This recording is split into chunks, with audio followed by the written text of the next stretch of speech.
एक बात आपको बताना चाहता हूं कि शैतान, बाइबल कहती है, जब यीशु मसीह पैदा हुए तो बहुत से वाइज मैन, जोशियों ने आके राजा को बताया कि यरूशलेम का राजा पैदा हुआ है। बाइबल कहती है सारा यरूशलेम राजा, सारे घबरा गए।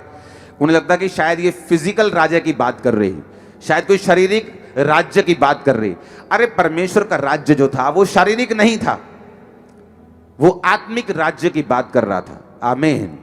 हमारा कोई राज्य शारीरिक नहीं, हमारा युद्ध कोई शारीरिक नहीं, वो आत्मिक है, आत्मिक सेनाओं से है। इफिसियाँ 6 उसकी 10 के बाद अगर आप पढ़ेंगे तो हमारा युद्ध शारीरिक नहीं, हमारा युद्ध किसी धर्म के लिए नहीं, हमारा युद्ध आत्मिक है, आत्मा की सेनाओं से है, नशे की दुष्ट आत्माओं से है, बीमारी की दुष्ट आत्माओं से है, कलेश की दुष्ट आत्माओं से है, जादू टोने की दुष्ट आत्माओं से है।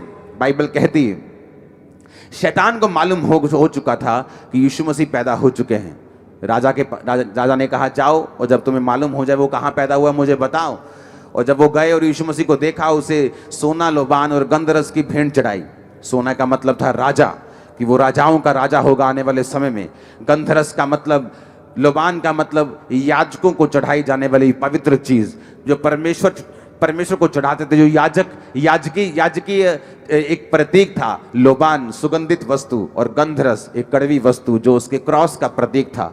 ये एक भविष्यवाणी थी कि प्रभु यीशु मसीह राजाओं का राजा होगा। ये एक भविष्यवाणी थी कि ये महायाजक होगा। ये भविष्यवाणी थी कि ये क्रॉस को उठाएगा। हालेलुया। और बाइबल कहती है जब उन जोशियों को परमेश्वर ने दर्शन दिया कि दोबारा राजा के पास मत जाना, और जब वो अपने घर चले गए और राजा को मालूम हुआ कि जोशियों ने मेरी बात को नहीं सुना, मेरे साथ ठट्ठा किया, तो बाइबल कहती है उसने जाकर उस इलाके के सारे छोटे लड़के, 1 साल के, 2 साल के छोटे छोटे बच्चे मरवा दिए। वो बच्चे बहुत हजारों की गिनती में नहीं थे, वो कुछ ही गिनती में थे, लेकिन वो सारे बच्चे मरवा दिए गए। बाइबल कहती है रामाह में एक बड़ा करुणा नाद सुनाई दिया।